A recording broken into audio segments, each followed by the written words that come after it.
So guys, may bumili ako ng magic sarap. Ito, 10 pieces din yan guys.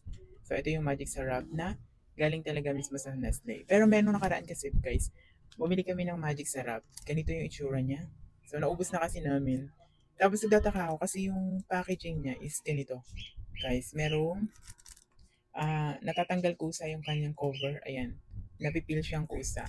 So natakot kami, sabi namin, hala baka peke yung nabili namin. Ito guys kasi yung magic sarap na mura lang na nag-trending kaya napabili kami. Ayan, kaya lang, ganito nga yung packaging niya. Napipili yung kanyang pinaka-cover.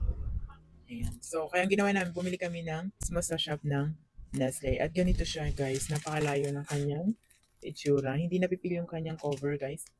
Ayan. Tapos magkaiba rin yung kanilang kulay. Mas light yung color nitong galing sa shop ng Nestle kaysa dito sa mumurahing Magic Sarap. Tapos, ang isa pa sa napansin namin guys is, eto guys is maalat lang siya.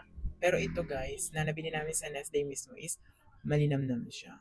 Ayan. So, never na sa murang Magic Sarap. Nakakatakot guys, no? Para sa health ng family. So, kung gumagamit ka rin ng Magic Sarap at gusto mo talaga yung original yung makuha mo, dito ka na sa shop ng Nestle mismo. Ilalagay ko na rin guys yung link dyan sa baba.